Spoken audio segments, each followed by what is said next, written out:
Doctor TC Rao साहब, आप सेना से रिटायरमेंट के बाद 24 साल से दिल्ली कैंट में रहकर सैनिकों एवं शहीदों के परिवारों के लिए काम कर रहे हैं। अभी चुनावों में दिल्ली के लिए आपकी क्या तैयारी है? मैं इनफैक्ट 93 से दिल्ली कैंटोनमेंट में हूँ। मैं काठमांडू से पोस्टिंग दिल्ली में आया था 93 मई में। 27 मई 93 को मैं वहाँ पे लैंड हुआ था।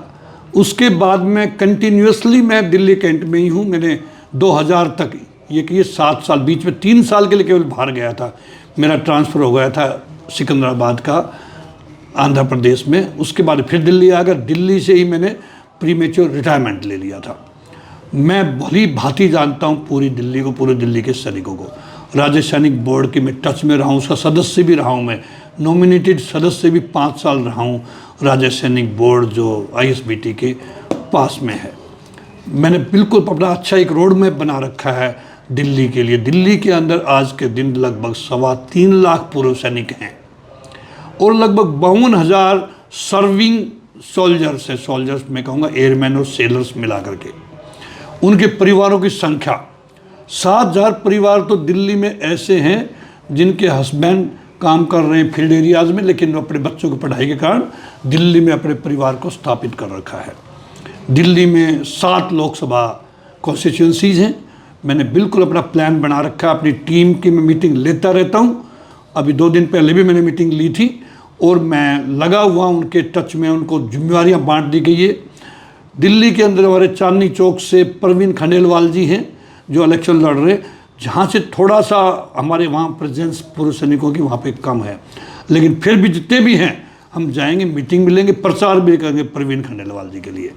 नॉर्थ ईस्ट दिल्ली से मनोज तिवारी जी हैं जो एक बहुत अच्छे कलाकार भी हैं, गायक भी हैं और तीसरी बार वो BJP से MP का इलेक्शन लड़ रहे हैं। हम कोशिश करेंगे उनके लिए पूरा प्रचार करें, उनके साथ जाकर के। उनके क्षेत्र में बहुत पूर्व सैनिक हैं जो सेटल हो रखे, जिन्होंने मकान अपने वहाँ बना रखे हैं। उन सब से मैं टच में हूँ। सबकी लिस्टें मैंने व्हाट्सएप ग्रुप बना रखे हैं। SMS भी उनके पास में भेजूँगा क्योंकि सबके मेरे पास में नंबर हैं। नई दिल्ली से बांसुरी स्वराज जी, स्वर्गीय सुषमा स्वराज जी की बेटी हैं। वो बहुत उच्च कोटि के प्रत्याशी हैं। वो नई दिल्ली से पहली बार नई दिल्ली को एक उच्च कोटि का प्रत्याशी मिला। वहाँ से प्रधानमंत्री मनमोहन सिंह जी ने भी इलेक्शन लड़ा था। वो ऐसी हॉट सीट रही है। अब बांसुरी स्वराज जी की मैं बात करूं तो उनकी मम्मी जो स्वर्गीय सुषमा स्वराज जी हैं, हमारी बहन थी। उनसे मैं बहुत प्रभावित होता था, बहुत नज़दीक थे हम, और उनके विचारों से हम ओत-प्रोत रहते थे हमेशा जब वो कभी पे भी भाषण देती थी। बांसुरी स्वराज जी के लिए मैंने बहुत एक रोड मैप तैयार कर रखा है। दिल्ली कैंट के अंदर तीनों सेनाओं के, एयरफोर्स, नेवी, आर्मी के सर्विंग ऑफिसर चीफ्स भी नई दिल्ली कॉन्स्टिट्यूंसी में रह रहे हैं तीनों के। देखो उनके और जो जूनियर ऑफिसर्स हैं वो, सीनियर ऑफिसर्स हैं वो, JSU अदर रैंक्स, उनके परिवार, सभी से मैं काफ़ी दिन से टच में हूँ। मैं बहुत से लोग मैं मिल चुका हूँ और मुझे पूरी उम्मीद है कि अब बहुत बेहतरीन तरीके से दिल्ली कैंट के अंदर जो वार्ड्स हैं, नई दिल्ली लोकसभा में जो वार्ड्स हैं, ल्यूटिन जोन में जो हमारे जनरल्स रह रहे हैं, चाणक्यपुरी में जो हमारे डिफेंस ऑफिसर रह रहे हैं, उन सबको बहुत बेहतरीन तरीके से हम भाजपा के साथ में जोड़ेंगे। जितने परिवार रह रहे हैं, जितने उनके बच्चे रह रहे हैं, सब कॉलेज में पढ़ रहे हैं, सबका वोट है, उन सबको हम जोड़ेंगे।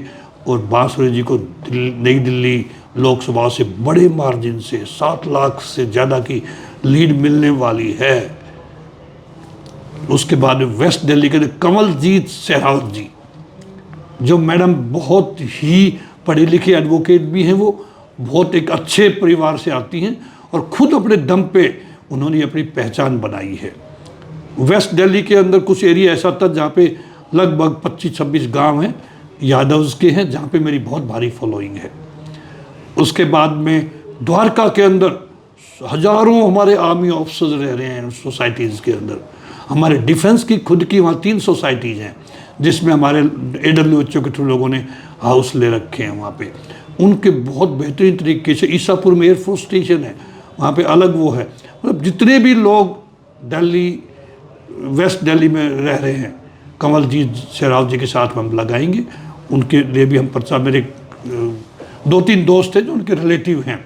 कल रवि टोकस हैं जो कमलजीत जी के साथ ऑलरेडी लगे हुए हैं, उनके साथ में हर मीटिंग में साथ जाते हैं वो। मैं साउथ दिल्ली की बात करूँ, रामवीर सिंह बिधूड़ी जी वहाँ से इलेक्शन लड़ रहे हैं। साउथ दिल्ली में हमारे बहुत पूर्व सैनिक रह रहे हैं, जनरल्स, खासकर सैनिक फार्म्स में बहुत लोग हैं और भी दोबारा जवान जेसीओ बहुत रह रहे हैं वहाँ पे, अपने मकान बना के, जो कॉलोनीज हैं वहाँ पे, उनके अंदर, उनके लिए भी हम वहाँ पे प्रचार के लिए जाएंगे। लिस्ट है हमारे पास में, सबके पास व्हाट्सएप मैसेज भेजेंगे, जाके वहाँ पे उनसे मीटिंग करेंगे, कंपेनिंग करेंगे। ईस्ट दिल्ली के अंदर हर्ष मल्होत्रा जी के लिए वहाँ पे भी हमारे बहुत लोग पूर्व सैनिक रह रहे हैं, मकान बना करके, पैरामिलिट्री फोर्सेस के, आर्मी, नेवी, एयरफोर्स, उन सब को हम जा कर के वहाँ पे मोटिवेट करेंगे, बताएंगे कि नरेंद्र मोदी जी ने क्या किया। ये इलेक्शन इनफैक्ट नरेंद्र मोदी जी का है। हम तो सब सैनिक हैं, जो इलेक्शन लड़ रहे हैं वो भी सैनिक हैं, वो थोड़े सुपर सैनिक हैं, हम सैनिक हैं। उन्होंने संसद में जा कर के नरेंद्र मोदी जी के साथ में कंधे से कंधा मिला काम करना है, लेकिन हम भी ज़मीन पे काम करते रहेंगे। नॉर्थ वेस्ट दिल्ली से योगेंद्र चंदोलिया जी, जो बहुत एक सक्षम व्यक्तित्व है जिनका, और जो बहुत ही हमारे साथ के साथ कैंडिडेट नरेंद्र मोदी जी ने, उनकी टीम ने बेहतरीन कैंडिडेट हमारे दिल्ली को दिए हैं। सातों कैंडिडेटों का व्यक्तित्व में अलग अलग महत्वपूर्ण बातें हैं जो हर एक वोटर को प्रभावित करती है, जो जनता से जुड़े हुए हैं पिछले 20-20, 25-25 साल से, 30-30 साल से। तो ऐसे कैंडिडेटों को क्यों न लोग वोट देंगे। आज के दिन दुनिया में माहौल बन चुका है, भारत में ही नहीं, दुनिया के देश वेट कर रहे हैं कि 4 जून को कैसे रिजल्ट आउट हों और कैसे नरेंद्र मोदी तीसरी बार बैठे। पूरा हिंदुस्तान इंतजार कर रहा है, क्योंकि नरेंद्र मोदी जी ने देश को एक नई दिशा देनी है, देश को विकसित देश की ओर ले जाना है। 2047 तक विकसित देश बनाएंगे, देश को 5 ट्रिलियन इकोनॉमी 2027 में उन्होंने लेके जाना है। देश के अंदर और बहुत योजनाएं बची हुई, जो योजनाएं जो उन्होंने चलाई हैं, हर गरीब के, किसान के, मजदूर के, सैनिक के, व्यवसायी के दिल को छुई, उनके कल्याण के लिए बनाई हैं। वो कल्याण करने के लिए पैदा हुए, एक अवतार है, एक देव रूप से वो अवतार हमारे देश में, उसको हमने संभाल के रखना है। और मैं कहूँगा कि इस बार 407 सीटों से ज़्यादा सीटें एनडीए की आने वाली हैं, जो दुनिया मान रही है, मैं ही नहीं, ये दुनिया की कही हुई बातें मैं आपके सामने रिपीट कर रहा हूँ। इस बार, अब की बार 400 पार, फिर एक बार मोदी सरकार, ये साकार होने जा रहा है मेरे देशवासियों। ये वीडियो मैं उन पूर्व सैनिकों के लिए बना रहा हूँ, उन युद्ध वीरांगनाओं के लिए बना रहा हूँ, उन शहीदों के परिवारों के लिए बना रहा हूँ, उन paramilitary forces, army, navy, air force, उनके लिए बना रहा हूँ, जो सेवारत हैं।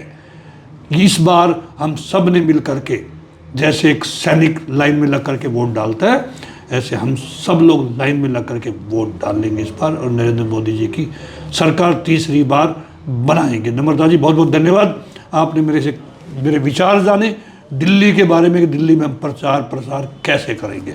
मेरी बहुत बड़ी टीम है, लगभग हमने डिवीज़न बना दिए दिल्ली के अंदर, हमने 31 डिवीज़न बनाए हैं, जिसके अंदर अपनी टीमों को बांट दिया, अलग अलग इलाके के अंदर जा करके लोगों से जनसंपर्क करेंगे, फौजियों से, दूसरों से भी करेंगे।